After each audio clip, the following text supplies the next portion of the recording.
Bonjour à toutes et tous, correction de l'exercice PEA 1 de 0, où on vous dit qu'on considère un circuit RC avec R égale 5 kg mais 10 nanofarad, et on vous donne une valeur de fréquence qu'il faut choisir avec un GVF créneau pour observer confortablement le régime transitoire.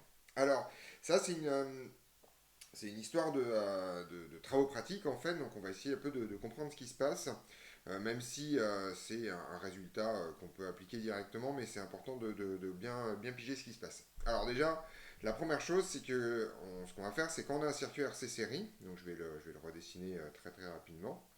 Quand on a un circuit RC série, hein, c'est un circuit qui ressemble à peu près à ça, voilà, eh bien, il est relativement facile de redémontrer, retrouver l'équation différentielle et de trouver que le temps caractéristique ici c'est RC. On peut donc calculer taux, ici sans aucune forme de problème, puisque c'est 5 10 puissance 3 ohms qui multiplie 10 puissance moins 8 farad, puisque c'est 10 nanofarad. Et donc on trouve chose comme 5 10 puissance moins 5 secondes, c'est-à-dire 50 microsecondes pour fixer les idées. Donc ça c'est la première chose qu'on a. Alors ensuite l'idée, la chose suivante, c'est que ce temps étant extrêmement court, on ne peut pas l'observer en direct avec des yeux humains simplement en fermant l'interrupteur et en entendant la fin du régime transitoire. 50 microsecondes, c'est largement en dessous du seuil de perception humain. Donc ce qu'on fait en fait, c'est qu'on utilise une tension créneau pour observer ça. Et en fait, la tension créneau, c'est simplement qu'on va passer la tension aux bandes de ce générateur. Je vais représenter comme ça. Voilà. Donc la tension aux bandes de ce générateur là, on va la passer en fait finalement de plus E à moins E. Voilà, je vais essayer de faire un espèce de dessin comme ça. Voilà, moins E, puis plus E, puis moins E, puis plus E instantanément.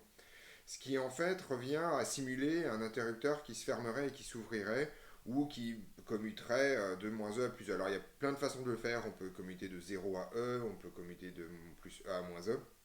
Mais en fait, chaque permutation du créneau va donc correspondre à une fermeture ou une ouverture de l'interrupteur. Donc si on représente finalement la tension qui nous intéresse, on a donc une tension au banc du générateur qui va ressembler à peu près à ça, quelque chose un peu comme ça, voilà, hop, donc il va avoir un créneau. Et à chaque fois, à chaque alternance, on va avoir le régime transitoire qui va se manifester. Alors, l'idée, c'est que c'est un régime transitoire d'ordre 1, donc il a à peu près une tête comme ça. Je ne sais pas trop, on va le mettre là. Et donc, l'idée, c'est que le régime transitoire, il va avoir à peu près cette tête-là. Et puis, une fois que l'alternance va arriver, on va recommencer sur un autre régime transitoire, c'est-à-dire quelque chose qui va faire comme ça. Alors, c'est là où la question prend son intérêt, c'est que, en fait, la période de la tension créneau, c'est cet intervalle-là. C'est l'intervalle finalement qu'il y a entre deux remontées. Et si le régime transitoire du circuit est par exemple trop court, et bien en fait on va observer quelque chose comme ça. Voilà. C'est-à-dire qu'en gros, le taux va être ici et puis finalement on va tendre vers ça. Et donc on ne verra pas bien le régime transitoire parce qu'on ne verra pas cette zone-là qui sera trop court. Donc ça c'est le cas où taux en fait est trop petit ou ce qui revient au même, dire que la période est trop grande par rapport à taux. Au contraire, si jamais la période est trop petite par rapport à taux, en fait, le régime transitoire il n'aura pas le temps, donc on va voir quelque chose comme ça. Et en fait, bah, toute cette zone-là, la zone là, qui continuerait comme ça, là, et ben, en fait, sera ignorée. Donc en fait, il faut qu'on arrive, et c'est là où c'est intéressant, il faut qu'on arrive à voir en fait l'intégralité du régime transitoire, ou en tout cas le bon régime transitoire. Il faut qu'on voit le régime transitoire dans un intervalle de temps qui vaut à peu près donc t sur 2, puisque ça c'est la demi-période. Alors en fait, en cours, ce qu'on a vu, c'est que le régime transitoire, la durée du régime transitoire, c'est à peu près égal à 5 taux. C'est une grandeur intéressante. En fait, c'est le temps qu'il faut pour qu'on ait fait 99% du processus, c'est-à-dire qu'on soit à 1% de la valeur de consigne. Donc en fait, le théorème de base qu'on va utiliser dans cette histoire-là, c'est qu'en fait, on veut. Alors ça, c'est quelque chose qu'on peut sortir directement hein, si on veut aller vite. On veut en fait que 5 taux soient à peu près égal à une demi-période.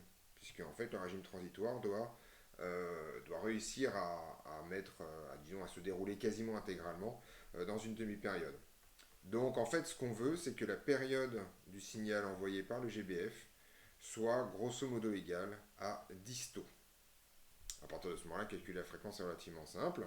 Donc ici, en fait, ça veut dire que la période qu'on cherche, c'est tout simplement 10 fois ça, c'est-à-dire 500 microsecondes, ou si on a envie de l'écrire en secondes, 5 10 puissance moins 4 secondes. Et donc, on va pouvoir en déduire la fréquence, qui vaut tout simplement l'inverse de la période, et qui vaut donc 1 cinquième, que multiplie 10 puissance 4 Hz, c'est-à-dire égal à 2 kHz, puisque 10 puissance 4 Hz, c'est 10 kHz. Divisé par 5, ça fait 2 kHz. Donc la fréquence qu'on cherche, c'est 2 kHz, et c'est ça qui va nous permettre d'observer confortablement le régime transitoire dans ce circuit. C'était la seule question de cet exercice, donc il est maintenant terminé. On se retrouve dans d'autres vidéos pour d'autres corrections.